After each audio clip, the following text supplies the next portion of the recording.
Hello friends, insta e learn GK series part 11 में आप सभी लोगों का एक बार फिर से स्वागत है।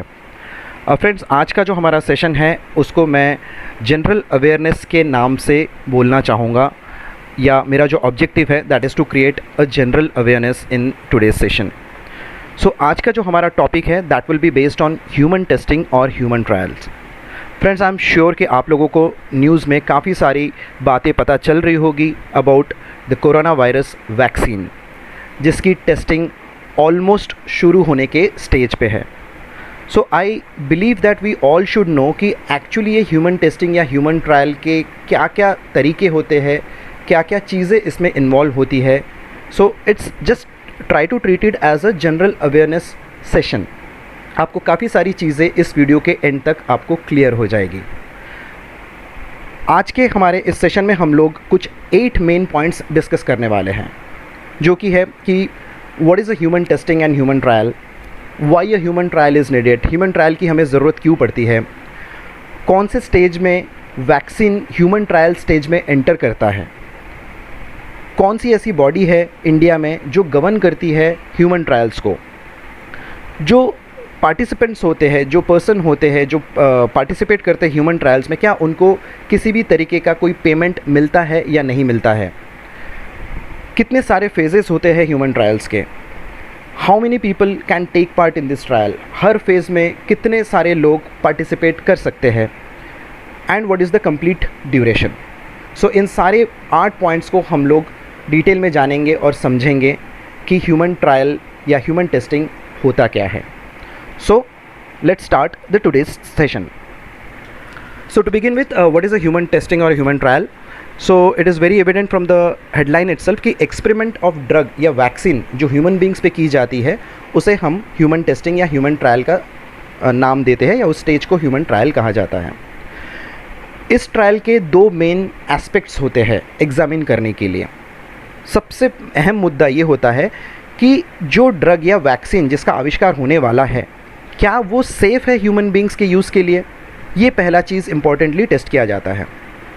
दूसरा इम्पॉर्टेंट चीज़, जो भी हम लोग ड्रग या वैक्सीन का आविष्कार करने वाले हैं, क्या उसमें ये क्षमता है जो डिज़ीज़ को फाइट कर सके या कॉम्बैट कर सके। ये मेन 2 इम्पॉर्टेंट एस्पेक्ट्स होते हैं जो कि एग्जामिन किए जाते हैं। अब दूसरा अहम मुद्दा, ह्यूमन ट्रायल की ज़रूरत क्यों होती है। तो इसके 3 मेन फैक्टर्स हैं। सबसे पहली बात कि जो ड्रग और वैक्सीन है उसका परफॉर्मेंस ह्यूमन बॉडी में कैसा होगा, इसके लिए हमें ह्यूमन ट्रायल की ज़रूरत पड़ती है। दूसरा, क्या इस मेडिसिन के यूजेज का ह्यूमन बॉडी में कोई साइड इफ़ेक्ट्स है या नहीं। तीसरा जो सबसे इम्पॉर्टेंट पॉइंट है वो है रिसर्चर्स को इस टेस्ट के जो रिज़ल्ट आते हैं वो ऑलमोस्ट रियल आउटकम उन्हें मिलता है। अगर सब कुछ सही पाया जाए, टेस्ट के दौरान अगर सारी चीज़ें सही पाई जाती है, उसी के बाद मेडिसिन या वैक्सीन को प्रोडक्शन के लिए मूव किया जाता है। अगर कहीं पे भी कोई भी पॉइंट अगर नेगेटिव निकले तो पूरे प्रोसेस को रिविज़िट किया जाता है। अब सबसे इम्पॉर्टेंट चीज़ ये है कि ड्रग या वैक्सीन कौन से समय में ह्यूमन ट्रायल स्टेज में एंटर करती है। तो आइए पहले ये चीज़ समझ लेते हैं। सबसे पहले तो जो ड्रग और वैक्सीन है उसका जो टेस्टिंग है वो लैबोरेटरी या वो लैब कंडीशंस में की जाती है। उसके बाद उन्हें एनिमल्स पे टेस्ट किया जाता है, जो आपको शायद पता भी होगा। इस दौरान की टेस्टिंग को प्री क्लिनिकल ट्रायल्स कहा जाता है। देन इट इज़ एग्जामिन्ड, क्या वो सेफ़ है, जो मेडिसिन या वैक्सीन जो टेस्टिंग हुई है क्या वो सेफ़ है ह्यूमन बींग्स के लिए। एंड उसके बाद उसका जो पोटेंशियल है टू क्योर द डिजीज़ उसे बहुत अच्छी तरीके से एग्जामिन किया जाता है। अगर pre clinical test results positive निकलते हैं, उसी के बाद ही researchers they do approach a regulatory body for approval to begin human trials. इस स्टेज के पहले human trials is not possible. So India में जो रेगुलेटरी बॉडी है उसे DCGI कहा जाता है, जिसे हम drugs controller general of India के नाम से जानते हैं।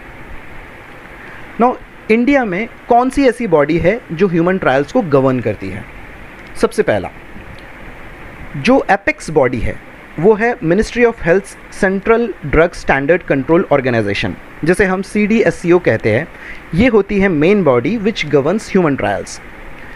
This central body is mainly responsible for final approval of a new drug or vaccine which is examined on human trials। इसका मतलब ये होता है कि जो फाइनल अप्रूवल का जो स्टैम्प है वो इसी सेंट्रल बॉडी यानी CDSCO के द्वारा ही प्रोड्यूस की जाती है। Drugs controller general of India मतलब DCGI जो कि परमिशन देती है या गो हेड देती है ह्यूमन ट्रायल को ऑपरेट करने के लिए, ये DCGI जो बॉडी है ये काम करती है या ऑपरेट करती है CDSCO के अंडर। एंड अगर आप ग्राउंड लेवल का अगर आप अरेंजमेंट समझना चाहते हो तो ग्राउंड लेवल में ये पूरा जो एक्सरसाइज है इसे मॉनिटर किया जाता है by a separate body which is called EC, that is called ethics committee. ये एथिक्स कमेटी फॉर्म होते हैं at the level of medical institution, मतलब यूजुअली अगर आप कॉलेज कह सकते हो या फिर हॉस्पिटल भी इसमें इन्वॉल्व होते हैं। Now the most important factor, कौन ऐसे लोग हैं जो ह्यूमन ट्रायल में पार्टिसिपेट कर सकते हैं? बिकॉज ऐसा तो नहीं कि कोई भी कल मुझे अगर इच्छा हुई मैं उठ गया और मैं चले गया और मैं बोल दिया कि मुझे ह्यूमन ट्रायल में पार्टिसिपेट करना है and they will accept me. No, ऐसा नहीं होता है। नॉट एनीबडी और everybody can take part in human trials. सिर्फ और सिर्फ रिसर्चर्स ही डिसाइड कर सकते हैं कौन ऐसे व्यक्ति लोग हैं जो ह्यूमन ट्रायल्स में पार्टिसिपेट कर सकते हैं, और ये कम्प्लीटली डिपेंडेंट होता है स्टडी के मेन ऑब्जेक्टिव के ऊपर। मान लीजिए अगर आप सारे क्राइटेरिया फुलफ़िल कर भी लेते हैं तो आपको ये नीचे दी गई 3 चीज़ों के ऊपर बहुत गौर करना पड़ेगा। सबसे पहला मुद्दा होता है उसमें कि that you should have thorough understanding. आपको क्लैरिटी होनी चाहिए कि जब आप ह्यूमन ट्रायल में पार्टिसिपेट कर रहे हो तो उसमें क्या क्या किस प्रकार के रिस्क्स इन्वॉल्व हो सकते हैं ड्यूरिंग द स्टडी। दूसरा अहम मुद्दा है आपको अपना कंसेंट देना होता है कि हाँ मैं विलिंगली इस स्टडी में मैं पार्टिसिपेट कर रहा हूँ। देन हो सकता है कि रिसर्चर्स आपको कुछ स्पेसिफिक डायरेक्टिव्स भी दे जिसके अंडर हो सकता है आपको कुछ फूड आइटम्स या कोई पर्टिकुलर मेडिसिन्स को अवॉइड करने के लिए भी कहा जा सकता है।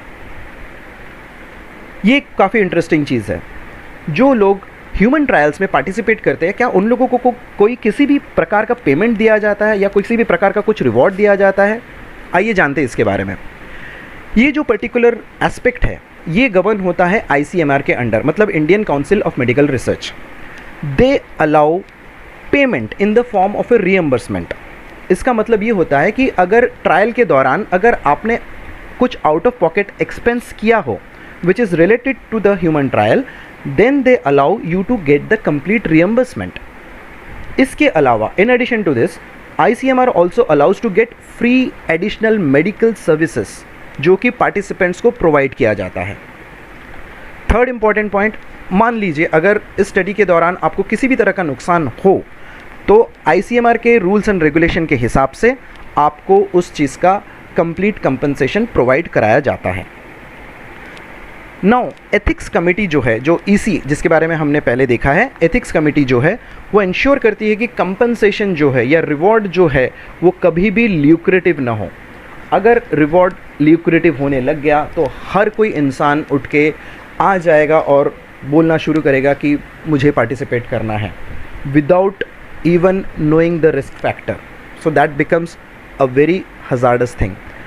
सो एथिक्स कमेटी इंश्योर करती है कि कंपनसेशन कभी भी ज़्यादा ल्यूक्रेटिव ना हो। Now how many phases are there in human trial? Human trial के कितने फेजेस होते हैं? ह्यूमन ट्रायल के मेनली 4 फेज़ होते हैं।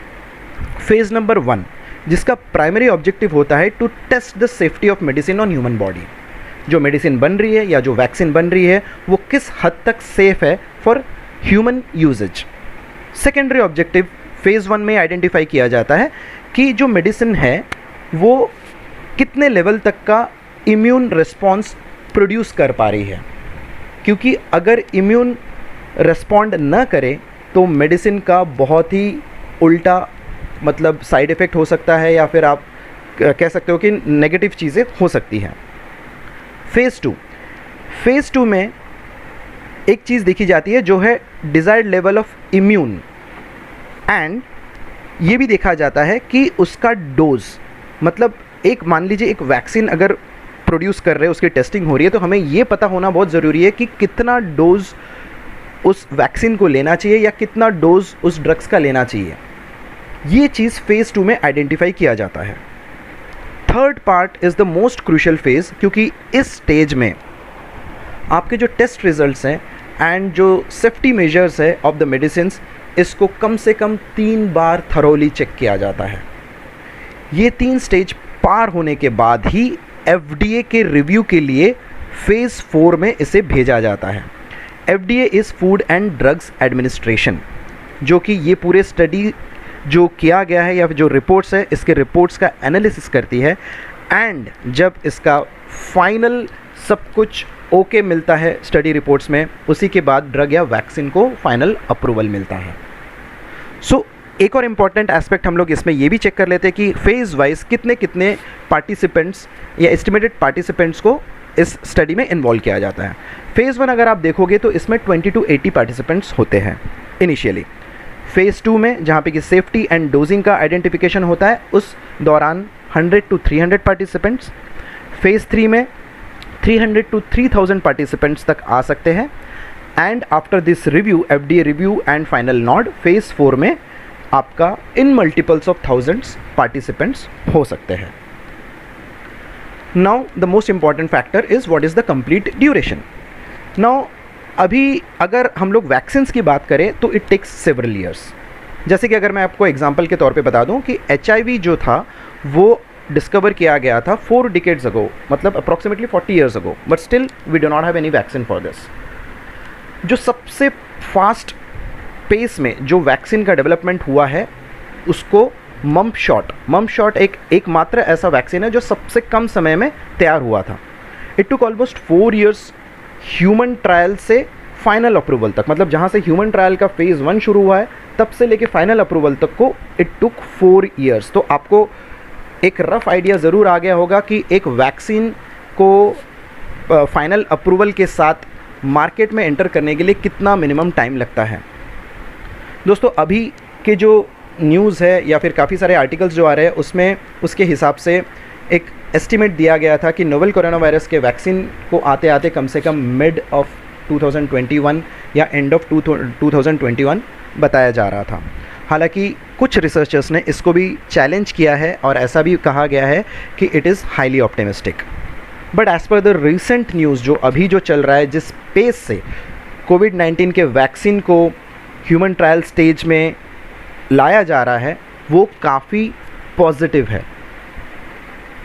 रिसर्चर्स के हिसाब से अगर सब कुछ सही चला, test results are coming out very positive, and अगर अप्रूवल मिल जाता है सही समय तक तो इसका एस्टिमेट किया जा रहा है दिसंबर 2020, यस दिसंबर 2020 तक इसका वैक्सीनेशन हमारे पास यानी इंडिया में आ जाएगा 2020 दिसंबर।